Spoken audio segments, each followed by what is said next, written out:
Hello everyone, welcome শিহরণ। Health assistant female বা ANM rural যে সমস্ত স্টাফ রয়েছেন তারা যদি 2.5 ইয়ার অর্থাৎ 2.5 বছর সার্ভিস প্রোভাইড করে থাকেন তাহলে তারা ট্রান্সফারের জন্য অ্যাপ্লিকেশান করতে পারবেন। এবং ট্রান্সফারের যে পোর্টাল অর্থাৎ আমাদের যে নার্সিং ডাটাবেসের যে অফিসিয়াল পোর্টাল সেই পোর্টাল কিন্তু ওপেন হয়ে গেছে এবং ট্রান্সফারের জন্য অ্যাপ্লিকেশান করা যাচ্ছে যে সমস্ত স্টাফ 2.5 ইয়ার অলরেডি সার্ভিস প্রোভাইড করে দিয়েছেন। তো কীভাবে অ্যাপ্লিকেশান করবেন? অ্যাপ্লিকেশান করার জন্য প্রথমেই চলে আসতে হবে আমাদেরকে ডব্লিউবি হেলথের অফিসিয়াল ওয়েবসাইটে। এই হচ্ছে আমাদের অফিসিয়াল ওয়েবসাইট, ডব্লিউবি হেলথের অফিসিয়াল ওয়েবসাইট। এখানে বাম দিকে যে 3 ডট রয়েছে এখানে ক্লিক করে নেব। এরপর আমরা একটু স্ক্রল করে নিচের দিকে চলে আসবো। এখানে নিচের দিকে রয়েছে দেখো ই-গভর্নেন্স। এই ই-গভর্নেন্সে ক্লিক করার পর ডান দিকে নার্সিং সার্ভিস, এই নার্সিং সার্ভিসে আমাদেরকে ক্লিক করতে হবে।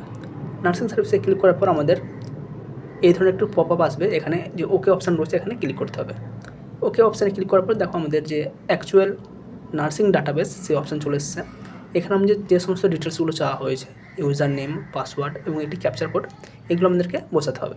তো যার যা ইউজার নেম রয়েছে সেই ইউজার নেম এবং যার যা পাসওয়ার্ড রয়েছে সেই পাসওয়ার্ডগুলোকে আমাদের এখানে অ্যাকচুয়ালি অ্যাকুরেটলি বসাতে হবে। নেক্সট আমাদের পাসওয়ার্ড এখানে বসানো হয়ে গেল। এবার এখানে যে ক্যাপচা কোডটি রয়েছে 462907 এটাকে আমরা বসিয়ে দেবো 907। নেক্সট এখানে সাইন ইন অপশান রয়েছে, এই সাইন ইন অপশান আমরা ক্লিক করব। সাইন ইনে ক্লিক করার পর আমাদের এই ধরনের পেজ ওপেন হবে। এই হচ্ছে আমাদের নার্সিং ডাটাবেসের অ্যাকচুয়াল ওয়েবসাইট। এখানে যে ক্যান্ডিডেট লগ ইন করলো তার নাম শো করবে। একদম আমরা ডান দিকে চলে যাব, ডান দিকে ক্যান্ডিডেটের নাম এখানে লেখা থাকবে এবং বাম দিকে আমরা চলে আসবো নার্সিং ডাটা এন্ট্রি। এখানে 3টে অপশান পেয়েছি, nurse details, transfer pair details, view mutual transfer details. First আমরা ট্রান্সফার পেয়ার ডিটেলসে ক্লিক করব, কারণ এখান থেকে আমরা ট্রান্সফারের জন্য অ্যাপ্লিকেশান করতে পারবো। যে ক্যান্ডিডেটের লগ ইন হলো তার সমস্ত ডিটেলস এখানে রয়েছে, নাম, ডেট অফ বার্থ, কবে জয়েন করেছে, কোথায় অ্যাড্রেস রয়েছে, সমস্ত কিছু এখানে রয়েছে। এরপর আমরা একদম যদি নিচের দিকটা দেখতে পাই, এই নিচের দিকটাই আমরা কোন কোন জায়গায় ট্রান্সফারের প্রেফারেন্স রাখছি, ফার্স্ট প্রেফারেন্স, সেকেন্ড প্রেফারেন্স এবং থার্ড প্রেফারেন্স, 3টে প্রেফারেন্স রাখতে পারবো। নিচের এই অংশটা ফিল আপ করার আগে আমরা উপরে যে ব্লু কালারটা দেখতে পাচ্ছি designation, place of posting, district, এই লাইনটা আমাদের আসছে কিনা অর্থাৎ ট্রান্সফার ডিটেলসটা আমাদের আসছে কিনা সেটা আগে আমরা চেক করে নেব। যদি আমাদের ট্রান্সফার ডিটেলস এখানে শো করে তাহলে আমরা নিচের অংশটা ফিল আপ করবো, নাহলে আগে আমাদেরকে ট্রান্সফার ডিটেলস ফিল করতে হবে। ট্রান্সফার ডিটেলস ফিল করার জন্য নার্সিং ডাটা এন্ট্রিতে আসবো, এখানে নার্স ডিটেলসে ক্লিক করবো। আবার আমাদের যে পার্সোনাল ডিটেলস ছিল সেই পার্সোনাল ডিটেলস চলে আসবে। এখানে নিচে একটি ব্লু কালারের লাইন রয়েছে, এই ব্লু বারে আমাদের অনেকগুলো পয়েন্ট রয়েছে, name, date of birth, place of posting, designation, status. তো এর পাশে রয়েছে add professional qualification, add transfer details, add training in service. এই যে আমাদের অ্যাড ট্রান্সফার ডিটেলস এই অপশানটা রয়েছে, আমরা এই অপশানে ক্লিক করব। এখানে ক্লিক করার পর আমাদের এই অপশানটা আসবে, details of posting since first joining in service. তো এখানে যা যা ডিটেলস চাওয়া হয়েছে প্রত্যেকটা ডিটেলস আগে আমাদেরকে ফিল করতে হবে, তারপর আমরা যখন পোস্টিংয়ের জন্য বা ট্রান্সফারের জন্য অ্যাপ্লিকেশান করছি সেই জায়গাটা ফিল আপ করবো। এখানে ডিস্ট্রিক্ট আমাদেরকে চুজ করতে হবে, ডিস্ট্রিক্ট যার যেটা রয়েছে সেটা এখানে স্ক্রল করে চুজ করে নেবে।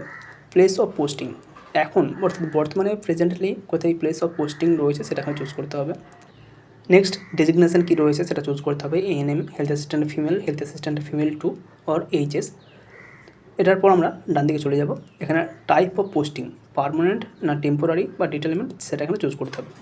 নেক্সট জোন আমরা সিলেক্ট করে নেব, জোন সিলেক্ট করার পর ফ্রম ডেট কোন তারিখ থেকে কাজ করছেন বা ফার্স্ট জয়েনিং কবে থেকে করছেন সেটা কিন্তু আমাদের এখানে বসাতে হবে। এখানে অবশ্যই ফার্স্ট জয়েনিং থেকে ডেট আমাদের ক্যালকুলেট করতে হবে এবং সেটা এখানে বসতে হবে। আমরা এখানে আমরা ইয়ার চুজ করবো, ইয়ার চুজ করার পর মান্থ আমাদেরকে চুজ করে নিতে হবে এবং আমাদের যে অ্যাকচুয়াল ডেট সেই অ্যাকচুয়াল ডেটের উপর আমরা ক্লিক করে নেব। আমাদের ডেট কমপ্লিট, এবার আমরা সেভ অপশানে ক্লিক করব। নিচে দেখো আমাদের যে ব্লু বার সেটা কিন্তু চলে এসেছে, district, place of posting, zone, designation সমস্ত কিছু এখানে শো করছে। এবার আমরা চলে আসবো আমাদের নার্সিং ডাটা এন্ট্রি, এখানে আমরা চলে আসবো ট্রান্সফার পেয়ার ডিটেলসে।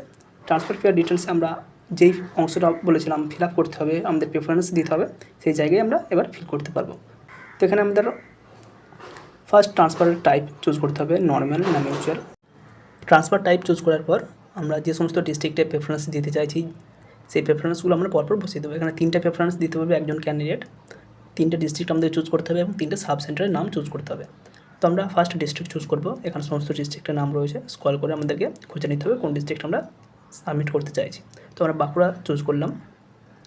নেক্সট আমরা কোন সাব সেন্টারে অ্যাপ্লাই করতে চাইছি সেই সাব সেন্টারের নামটাও কিন্তু আমাদেরকে আগে থেকে অ্যাকুরেটলি এবং শিওর হতে হবে, কারণ এখানে কিন্তু কোন ব্লক হচ্ছে অর্থাৎ কোন ডিস্ট্রিক্টের আন্ডারে কোনো ব্লক এবং কোন ব্লকের আন্ডারে সাবসেন্টার সেটা শো করবে না। জাস্ট এখানে সাবসেন্টারের নাম থাকবে, যেই সাবসেন্টার আমরা চুজ করতে চাইছি সেই সাবসেন্টারটা আমাকে থেকে এখানে স্ক্রল করে চুজ করে নিতে হবে।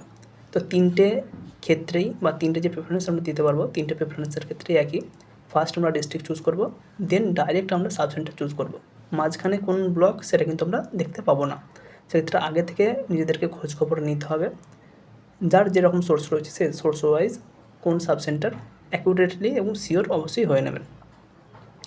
নেক্সট আমাদের এখানে তিনটে ডিস্ট্রিক্ট চুজ হয়ে যাবে। আমরা লাস্ট ডিস্ট্রিক্ট চুজ করে নিচ্ছি পুরুলিয়া। তো এখানে আমরা সাবসেন্টারও চুজ করে নেব। আমরা আক্রো সাবসেন্টার বা এসি চুজ করে নিলাম। নেক্সট আমরা চলে যাব নিচের দিকে। এখানে অনেক অপশান রয়েছে, মিউচুয়াল ট্রান্সফার উইথ, যেহেতু এটা মিউচুয়াল নয় তাই এখানে আমাদের কোনো অপশান আসবে না। Next whether presently TR or not, কেউ যদি টিআর নিয়ে কোনো এডুকেশন পারপাস বা অন্য কোনো কারণে পড়াশোনা করতে চাই, অর্থাৎ টিআর নিয়ে কেউ যদি পড়াশোনা করতে চাই তাহলে তাকে ইয়েস করতে হবে, নাহলে তাকে নো করতে হবে। এটা কিন্তু স্টার মার্ক দেওয়া আছে তাই আমাদেরকে এটা ফিল করতেই হবে। যে সমস্ত ঘরে স্টার মার্ক দেওয়া রয়েছে প্রত্যেকটি আমাদেরকে ফিল করতে হবে, ফাঁকা রাখা যাবে না। যেখানে স্টার মার্ক নেই সেখানটা আমরা নাও ফিল করতে পারি। যদি টিআর ইয়েস করি তাহলে কবে থেকে টিআর পাচ্ছি সেটা আমাদেরকে চুজ করতে হবে। নেক্সট রয়েছে রিজন ফর ট্রান্সফার, কী কারণে ট্রান্সফারের জন্য অ্যাপ্লিকেশন করছেন সেই কারণটা এখানে বসাতে বলা হয়েছে। এখানে কিন্তু রেড মার্ক নেই, অর্থাৎ ম্যান্ডেটরিলি এটা বসাতে হবে এমন কিছু নয়, বা এটার উপর বেস করে ট্রান্সফার দেবে কি দেবে না সেটা কিন্তু নয়।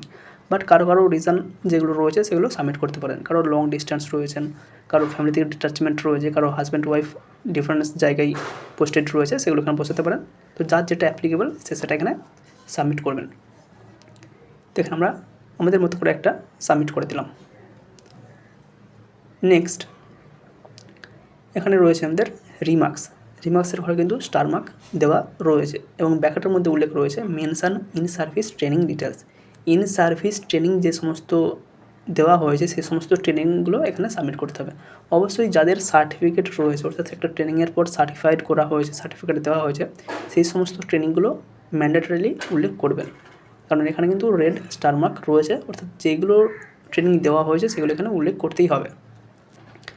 তো এগুলো আমরা যার যেটা অ্যাপ্লিকেবল সেটা এখানে বসিয়ে দিলাম। নেক্সট আমরা আরও নিচের দিকে চলে আসবো। এখানে আমাদেরকে ইমেল অ্যাড করতে হবে। যার যেই ইমেল অ্যাক্টিভ রয়েছে, যে ইমেল আমি কখনো ইউজ করি না, জাস্ট একটা ইমেল খোলা রয়েছে সেটা কিন্তু দেবেন না। যেটা আপনার অ্যাক্টিভ ইমেল রয়েছে, যেখানে আপনি ইমেল রিসিভ করেন এবং সি করতে পারেন, দেখতে পারেন, সেই ইমেলটাই দেবেন। নেক্সট আমরা সেভ অপশানে ক্লিক করে দেবো। তো সেভ অপশানে ক্লিক করার পর আমাদের এটি সাবমিট হবে। তো এখানে আমাদের রেকর্ড সেভ সাকসেসফুলি, অর্থাৎ আমরা যেটা অ্যাপ্লিকেশান করলাম সেই প্রেফারেন্সগুলো দিলাম সেগুলো কিন্তু আমাদের সাবমিট হয়ে গেছে। তো জাস্ট আমরা ওকে অপশানে ক্লিক করব। ওকে অপশানে ক্লিক করলে আমাদের আবার আমাদের যে পার্সোনাল পেজটা ছিল সেই পেজটা ওপেন হয়ে যাবে। এখানে আমরা আরেকটু নিচের দিকে স্ক্রল করব। একটু নিচের দিকে স্ক্রল করলে আমরা দেখতে পাবো আমরা আমাদের application number, employee ID, first choice কী রাখলাম, সেকেন্ড চয়েস কী রাখলাম, থার্ড চয়েস কী রাখলাম, টাইপ অফ ট্রান্সফার কী কী রয়েছে এবং আমার কী কী রিম্যাক্স, অর্থাৎ আমি কী কী ইন সার্ভিস ট্রেনিং দিয়েছি সেগুলো কিন্তু এখানে শো করবে। স্ট্যাটাস বাই লোকাল অথরিটি এটা এখনও পেন্ডিং দেখাবে। নেক্সট আমরা প্রিন্ট অপশানে ক্লিক করে প্রিন্ট করতে পারবো। অবশ্যই এক কপি প্রিন্ট করে আপনার কাছে রেখে দেবেন এবং যারা নিজেরা অ্যাপ্লিকেশান করবেন বা সাইবার ক্যাফে গিয়ে অ্যাপ্লিকেশান করবেন, অ্যাপ্লিকেশান করার পর অবশ্যই ব্লক লেভেলে গিয়ে, অর্থাৎ আপনার যে পিপিএসসি রয়েছে সেখানে গিয়ে এটা অ্যাপ্রুভড করিয়ে নেবেন। এখানে কোনো যদি চেঞ্জেস থাকে বা চেঞ্জেস করার থাকে ব্লক লেভেল থেকে আপনারা এডিট করতে পারবেন এবং অবশ্যই ব্লকে গিয়ে আপনারা অ্যাপ্রুভড করিয়ে নেবেন।